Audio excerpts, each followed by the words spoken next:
your body finds that outlet no matter what. So if you ignore your mind, body, and spirit, I think it will have a way of coming to you and asking for attention in a detrimental way. So it's important to kind of listen to ourselves before that happens. And I truly recommend meditation and also yoga. Do you have anything to add to that, Diana?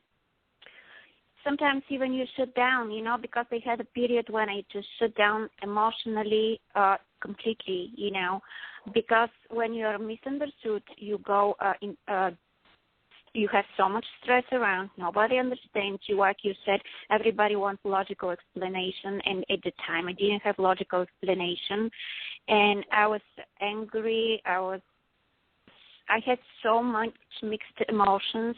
You have no idea, and I couldn't understand why I can't fit with these people, why these people don't understand me, what is wrong with me, and am I going crazy? Or until I found out just the people around me wasn't the people I should be around, and they couldn't understand because they're different people. Like nowadays, people judge other people based on their opinion and actions, and if they're different, they just keep pressuring them to fit in their world and their thinking and the way they see things.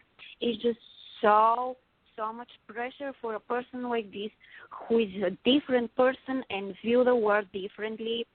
Like, for example, like we are spiritual people, and as soon as you get in touch with your spiritual side, it's so even make it harder to fit with other people around who even don't put some effort to understand that you are just different person. You're not like them, and you cannot fit in their views and understanding about the world.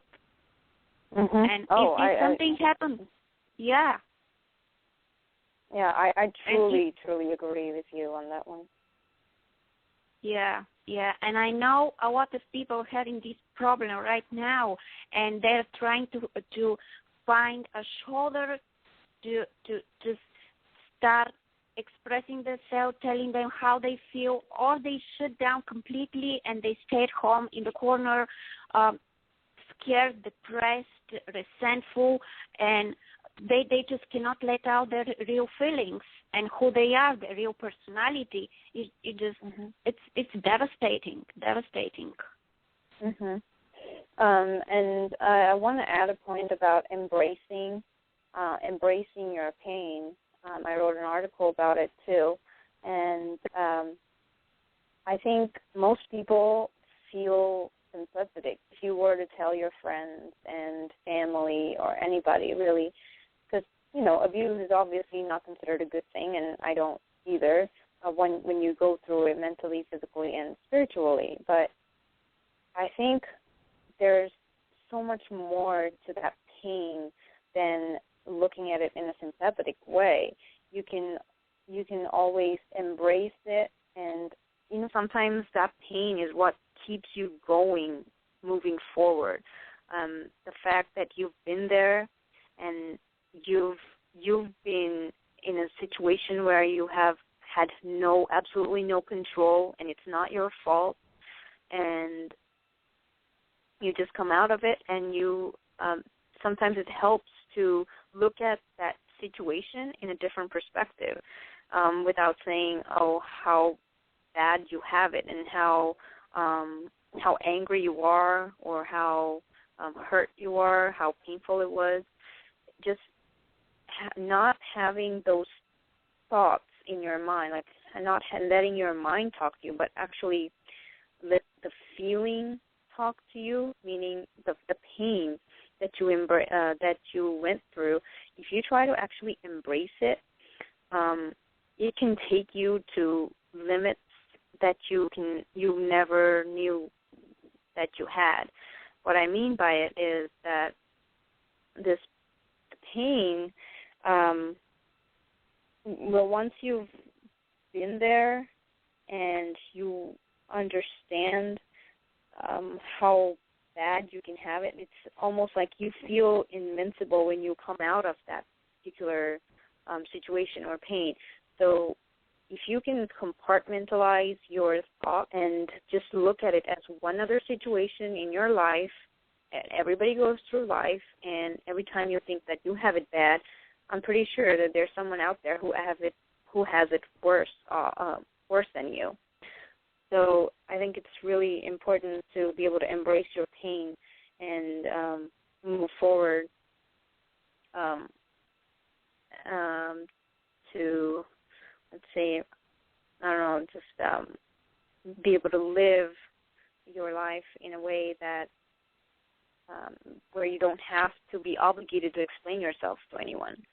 And most people, I mean, my friends, some of my friends just straight up say that, oh, you're different, you're weird. You sometimes it's jokingly, but I know that I'm different, and they will never understand me because they don't understand the perspective that I see the world through. Because once you come out of an abusive situation, you realize that you have a different set of lenses that you see the world with, and also will not understand your vision or your perspective to life. And for me, honestly, personally, I felt really invincible. That's why I was able to, doing a personal life experience, like after I got laid off from my job in Indiana. It was my dream job, actually, and I just decided I need to leave my true purpose, and I just fearlessly drove all the way 2,700 miles by myself, 5 days of driving, and I came to San Francisco with no family, no friends, nobody, no place to stay even. But I made it. You know, it's that feeling that takes you to the next level. It's the feeling of being able to trust yourself, your gut. No matter who says what, you know deep down what is right for you. And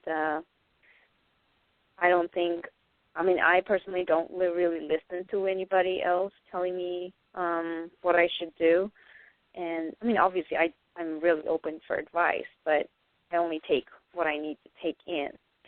So I think it's important to be able to feel that trust within yourself and be able to take the plunge fearlessly. Like I'm pretty sure if you have been through that situation, you come out of it, you become really fearless because, you've hit rock bottom and there's no more ground to hit. So all you can do is just really ascend. That's kind of one of the quotes I came up with myself too.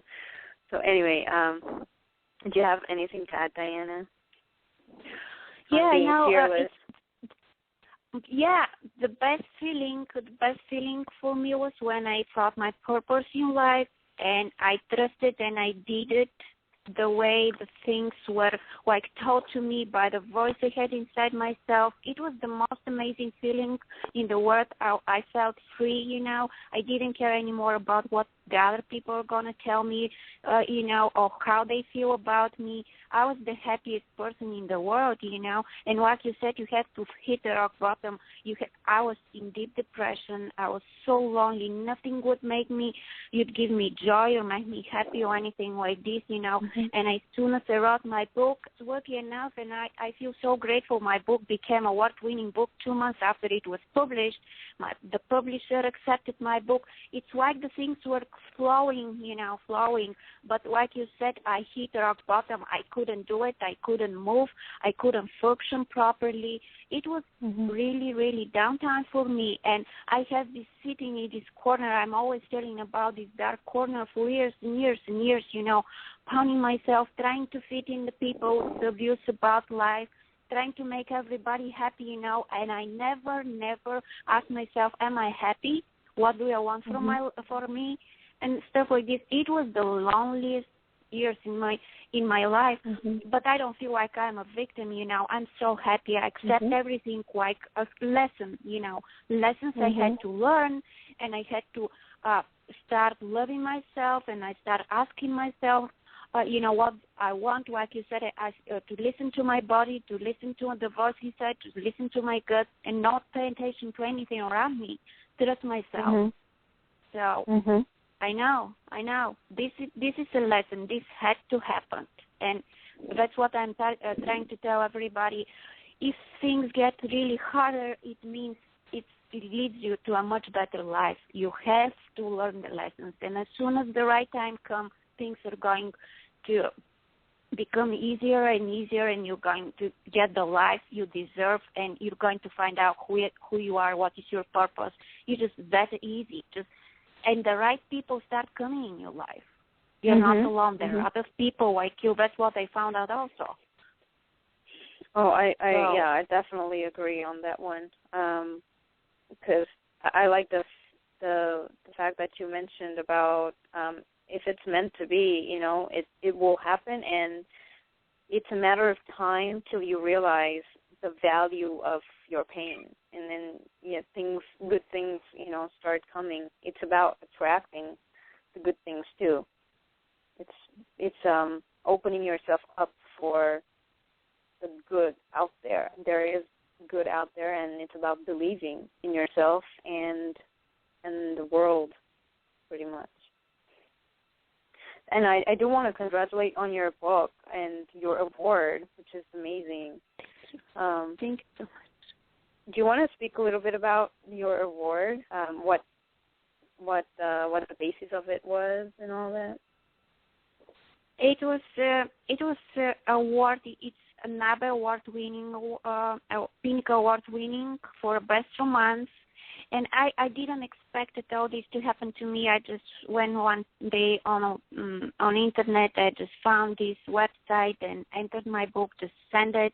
And 2 months after that, I received this email that my book won. I was crying. I know. Oh, my God. You have no idea. Yeah, my tears were falling, and I was telling me. Oh, my goodness. Yeah. You That's have no amazing. idea. Yeah, wow. Yeah. And where did you receive the award at? Like, what state did you have to fly out somewhere? They sent it through the mail, and they sent me the certificate. Oh, very yeah, cool. I didn't go. That's awesome. Yeah. So that's the proof that I was meant to write this book. I was meant to do all these things, It just happened. It was flowing. Everything was flowing how it's supposed to be. Because the universe delivers everything once you find the path you should follow. Yes, definitely. And also, your it's about seeing the warrior that life lives within you. You always have it, and you always will. It's just about awakening your warrior from within.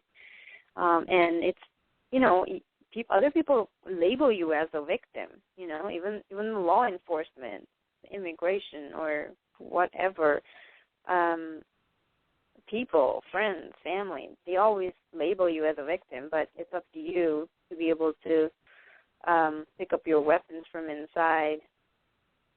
Like your mind is pretty much your most powerful tool that you will have to go on this journey about finding the warrior from within. That's true. Like I said, I don't feel like a victim. I'm happier than ever, and I'm doing what I'm supposed to do, and I'm pushing this rock up the hill so I can make other people happy with my story, help them. I don't want them to feel victims, and I want them from the negative to make positive. And I want everybody to have the life they deserve and the life they were meant to live. I want everybody to understand that anything is possible. Like you, I came here. I didn't know a word English, to tell you the truth. Nothing. Oh, and wow. I went to college. Yeah, I didn't know English. I knew several words, and I came with $100 in my pocket. It was just, a long journey, and this is proof that anything is possible, like your situation also. And nobody has to suffer, and if there is something wrong, makes you unhappy,